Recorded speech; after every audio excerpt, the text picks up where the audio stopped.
제가 우리 교회 개척을 하고 나서 연천에 그때 이제 아는 분들이 많이 없으니까 인맥도 넓히고 전도도 할 겸 해가지고 통일평생교육원에서 제빵반을 수강했습니다. 빵 만들면서 제가 뭐 이렇게 배울 만한 재주가 없어가지고 그냥 빵 묻어가려고 이제 갔어요. 가서 이제 제빵을 배우는데 조별로 묶어 놓습니다. 뭐 7명, 8명씩 한 큰 테이블에. 지금은 어떨지 모르지만 그렇게 해서 이제 조별로 이렇게 해가지고서는 이제 빵을 배우는데, 제빵, 그때 교재가 없는 거예요. 교재가 없고, 그 제빵 선생님이 설명해 주는 거예요. 근데 이제 선생님이 이제 딱 설명할 때 보면 다들 노트를 펴가지고 열심히 받아 적는 거예요. 뭐는 몇 그램, 뭐는 몇 그램, 뭐 해가지고 하고, 온도는 몇 도에 해야 되고, 주의할 사항은 뭐고 막 얘기를 해요. 그러면 다들 열심히 받아 적는 거예요. 저만 안 적는 거예요. 왜? 나는 빵 만들 생각이 없거든. 그렇잖아요. 저는 빵을 만들 목적으로 간 게 아니잖아요. 사람들 사귀려고 간 거지. 그러니까 뭐 하나 이렇게 보는 거예요. 근데 열심히들 받아 적는 거예요. 물어보면은 이제 뭐 신부 수업차, 결혼 앞둔 사람도 온 사람도 있고, 직장 하시고 오신 분들 여러 가지 사연들이 있는데, 아이들 간식해주기 오신 분도 있고 막 그런데 하여튼 열심히 받아 적어요. 근데 나중에 이제 그거 이론 딱 끝나면 이제 어떻게 해요? 실습을 하잖아요. 실습을 하면은 뭐 알아야지. 그러나 관심이 없어. 왜? 난 빵을 만들어 온 게 아니야. 그러니까 대충 주물럭, 민가 갖고 주물럭 하는 거예요. 딴 분들은 어떻게 해요? 다 계량기 가져와서 다 재고 막 하고, 또 아까 봤던 거 보고 또 하고, 궁금한 선생님한테 물어보고 그러는 거예요. 그리고 이제 빵을 이렇게 만들어요. 빵을 오븐기에 넣어요. 넣고 나오면 제가 만든 빵 어때요? 형편없죠. 맛도 없고. 그러면은 제가 불쌍한지 우리 조원이 하나 더 여분 만들어 놓은 곳에 저 줘요. 가져가라고. 그러면 제가 집에 가서 아빠가 만들었다 하고서 이제 그러기도 했죠. 차이는 뭐냐? 왜 저는 대충 만들었어요? 저는 빵을 만들 생각이 아니거든. 관심이 거기 있지 않기 때문에 그런 거예요. 신앙생활도 그렇습니다. 오늘 에스겔서 40장은 49절까지 있어요. 읽어보시면요. 야, 이거는 무슨 얘기인지 뭐 장황하고 뭐 수치가 얼마고 한 장대요, 몇 규빗이요 막 나오는데 정신이 없어요. 뭐 이렇게 자세히까지 뭐 설계도로 이렇게 표현했을까? 지루하기 짝이 없습니다.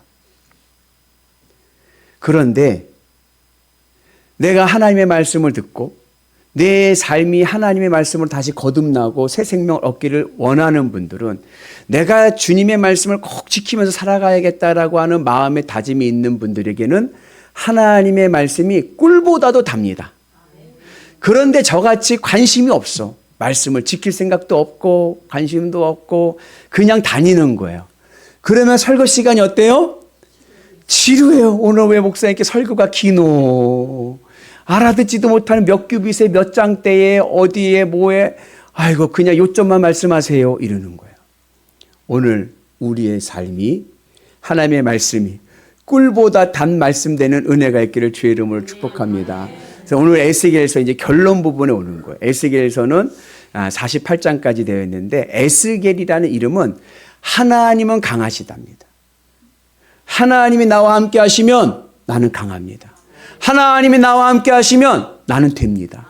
아멘이시죠? 여러분 그 믿음을 가지고 승리하기를 축복합니다. 에스겔서는 크게 보면요, 총 4가지의 아주 큰 기둥의 주제가 있습니다.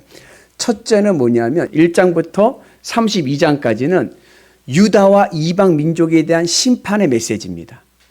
좀 더 구체적으로 하면 25장까지가 유다의 심판이고, 그리고 26장부터 32장은 이방 민족에 대한 심판입니다. 그리고 33장부터 37장까지는 유다의 회복을 말씀합니다. 그리고 38장, 39장은 하나님의 승리를 말씀하고, 40장부터 48장은 유다의 구원에 대해서 말씀합니다. 그러니까는 에스겔서를 아우르는 4개의 주제는 뭐예요? 심판, 회복, 승리, 구원입니다. 그리고 오늘은 이제 그 하나님의 구원의 은혜가 있게 되는 말씀의 시작입니다. 이스라엘 유다의 구원은 어디로부터 오느냐? 성전으로부터 옵니다. 그래서 에스겔서 40장, 48장은 새 성전에 대한 환상의 말씀입니다. 에스겔서의 총 주제는 성전이 새로워져야 사회가 새로워진다는 겁니다. 여러분, 지난 주간에 정신이 없지 않으셨나요? 헌재 재판 판결 나오고 그냥 정신이 없어요. 이 나라가 어떻게 해야 안정됩니까? 우선은 교회가 새로워져야 돼요. 교회가 바로 설 수 있는 은혜가 있길 축복합니다. 그리고 새 땅의 중심은 성전입니다. 그래서 에스겔이 환상을 보는데 새 성전을 보고 새 땅을 보고 새 성읍을 봅니다. 그러면서 새 땅, 이 새 시대의 중심은 성전이고 성전이 새롭게 일어나야 이 사회가 변화되는 은혜가 있는 줄로 믿습니다. 그래서 우리가 주님의 은혜 안에서 새로운 믿음의 삶을 살아가는 은혜가 있기를 주님의 이름으로 축복합니다. 환상이라는 것은 그냥 이게 두리뭉실하게 잠결에 본 그런 게 아닌 거예요. 성경에서 환상은 뭐냐? 하나님의 뜻과 계획을 깨닫게 하시는 하나님의 계시입니다. 그러니까 내가 환상 중에 뭘 봤다. 이 이야기는 자다가 꿈꿨다가 아니라 하나님의 계시를 받았다는 의미입니다. 그리고 하나님의 계시는 진실이고 사실입니다. 그래서 오늘 이 에스겔서는 자신이 본 환상이 하나님의 계시임을 분명하기 위해서 날짜를 정해놨어요. 날짜를 기록했습니다. 우리 같이 봅니다. 우리가 사로잡힌 지 25째 해 성이 함락되고 14째 해 첫째 달 10째 날에 곧 그날에 여호와의 권능이 내게 임하여 나를 데리고 이스라엘 땅으로 가시되. 에스겔이 예루살렘에서 바벨론 포로로 끌려갈 때가 나이가 몇 살이었냐면은 25살이었습니다. 근데 오늘 말씀해 보면 내가 사로잡힌 지 끌려온 지 25년이 됐다 그래요. 그럼 지금 에스겔의 나이가 몇 살일까요? 50세죠. 역시 여러분들은 스마트하십니다. 잘 계산을 하셔야 돼요. 민수기에 보면 제사장이 성전에서 하나님의 일을 감당할 수 있는 나이가 있습니다. 몇 세부터 몇 세까지가 성전에서 공식적으로 하나님의 일을 감당할 수 있느냐? 30살부터 50세까지입니다.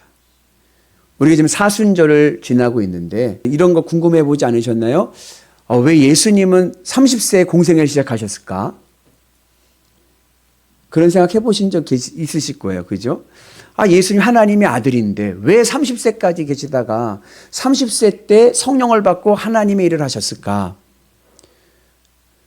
민수기의 구약의 말씀을 따르면 30세가 하나님의 일을 할 수 있는 나이이기 때문에 그런 거예요. 공식적으로 하나님의 거룩한 사역을 감당할 나이가 30살입니다. 에스겔도 25살에 바벨론으로 포로로 끌려왔잖아요. 바벨론으로 포로로 끌려왔을 때 그때 예언자가 된 게 아니에요. 그때는 에스겔은 원래 사독계 제사장입니다. 제사장으로 끌려왔는데 언제 하나님의 소명을 받았냐면 5년 뒤에. 끌려온 지 5년 뒤에. 그 몇 살이에요? 30세 때. 에스겔이 30세 때 하나님의 사명, 소명을 받습니다. 예언자가 되고 그리고 20년 동안 예언자의 삶을 살고 마지막 50세 때 하나님께서 보여주신 환상이 바로 새 성전의 환상인 거예요. 그러면서 이스라엘에게 새 이스라엘의 소망을 줍니다. 그리고 이때가 언제냐? 예루살렘이 멸망한 지 14년째 되던 해다 그래요. 성전이 있잖아요. 성전이 무너진 지 14년이 됐습니다. 그때에 하나님께서 새 성전의 환상을 보여주시는 거예요. 여러분 14는요. 성경에서 7 더하기 7입니다. 맞죠? 7은 완전수예요. 하나님의 숫자. 완전수 더하기 완전수가 14인데 이스라엘 성전이 멸망한 지 7 더하기 7이라는 얘기는 이스라엘 성전이 무너져서 이제는 더 이상 이스라엘에게 희망이 없음을 얘기해 줍니다. 요만큼의 희망도 없어요. 이제는 끝나버렸어요. 완전히 망해버렸습니다. 절망 가운데 있어요. 무덤 위에 무덤, 마른 뼈. 아무런 희망이 안 보이는 그때에 하나님께서 새 성전의 환상을 보여주십니다. 하나님께서 하나님의 권능으로 에스겔을 데리고 이스라엘 땅으로 가십니다. 지금 에스겔은 어디 있어요? 에스겔은 바벨론에 있잖아요. 이건 영적 체험인 거예요. 하나님께서 에스겔을 데리고 이스라엘 땅으로 가셔서 새 성전을 보여주시는데 이 새 성전은 예루살렘 성전이 아니에요. 그래서 예루살렘 성전이라고 말씀하지 않습니다. 이건 새 성전입니다. 역사적으로 이스라엘에게는 세 번의 예루살렘 성전이 있었습니다. 첫 번째는 솔로몬의 성전이고, 두 번째는 스룹바벨의 성전이고, 세 번째는 헤롯의 성전입니다. 에스겔이 본 성전은 예루살렘 성전이 아닌 거예요. 에스겔이 본 이 새 성전은 어디에 세워야 하는가? 우리가 다시 일어나야 될 영적 처방으로서의 성전인 거예요. 우리 같이 말씀 봅니다.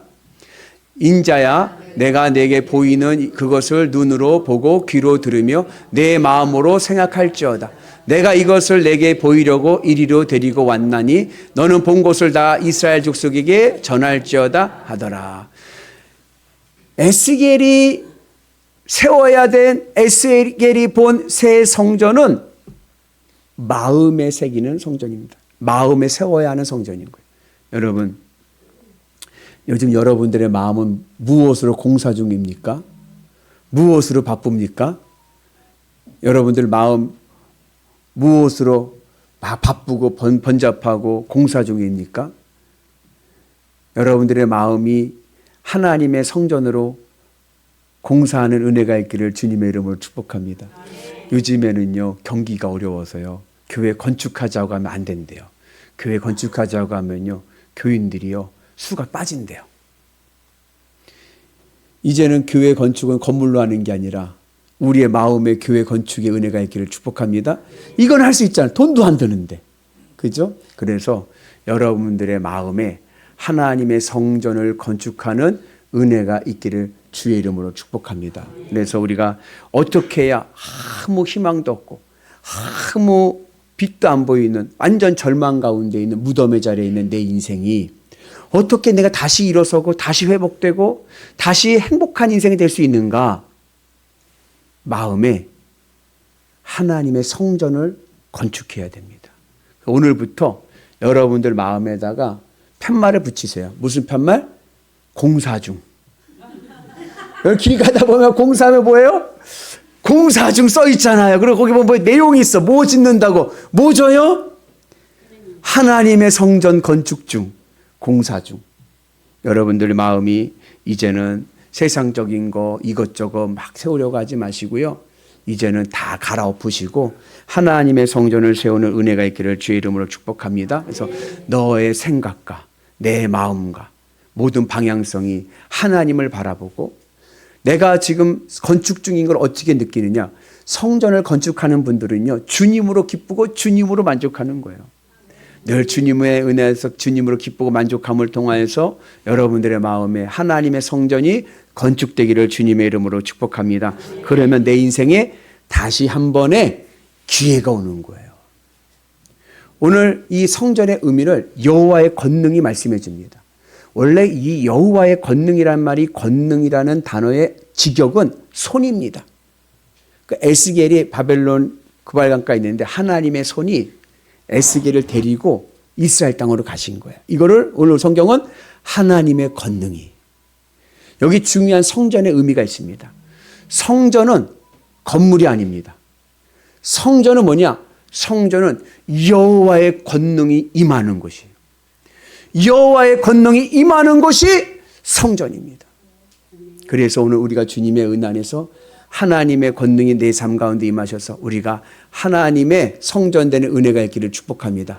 사도 바울도 이와 같은 말씀을 하셨죠. 우리 같이 봅니다. 너희는 너희가 하나님의 성전인 것과 너희의 성령이 너희 안에 계시는 것을 알지 못하느냐. 사도 바울이 너희는 하나님의 성전이고 너희 안에 성령이 계시다.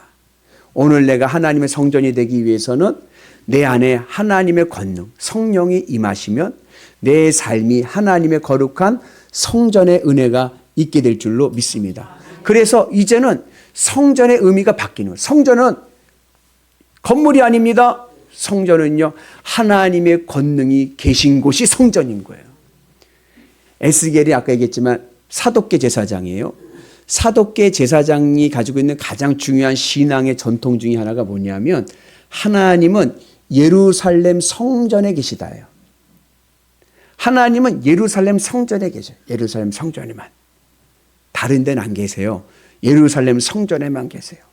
근데 나라가 바벨론의 침략을 받고 에스겔이 어디를 끌려왔어요?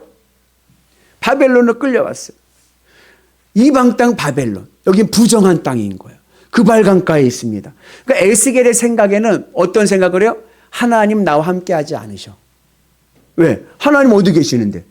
예루살렘 성전에 계시는데 나는 지금 어디 있어요? 나는 이방 땅, 부정한 땅, 더러운 땅, 그발 강가에 있습니다. 하나님이 오실 수가 없잖아요. 그러니까 하나님은 나와 이제 함께 하지 않으셔. 이런 마음을 가졌어요. 그런데 에스겔이 30세 때 그발 강가에서 누가 신방을 오셔요? 하나님께서 오시는 거예요. 우와, 여기에도 하나님이 오시는 하나님을 경험해요. 오시는 하나님. 내가 어느 곳에 있든지 나를 찾아오시는 하나님. 이게 에스겔에게는요, 신앙적인 전환점이 온 거예요. 그리고 나서 하나님의 사명을 가지고 예언자의 길을 갑니다. 그리고 마지막 50세 하나님께서 성전을 말씀 보여주시고 그 마지막 에스겔 48장을 보면 새 성전이 있는 그 새 땅의 새 성읍의 이름이 여호와 삼마입니다. 여호와 삼마는 여호와는 거기 계시다예요. 하나님은 하나님의 권능이 임하시는 거기에 계십니다. 내가 어느 곳에 가든지 내 안에 하나님의 성령이 임하시면 하나님의 권능이 내 안에 계시면 내가 어디에 있든지 거기에 주님은 함께 계실 줄로 믿습니다. 그리고 그곳이 바로 성전인 거예요. 내 인생이 다시 살아나는 은혜가 있는 줄로 믿습니다. 그래서 여러분 이제 주님의 은혜 안에서 여러분들 마음에 오늘부터 다 갈아엎으시고 새 성전을 건축합시다. 내 인생에 한 번의 소원은 성전 건축. 아멘.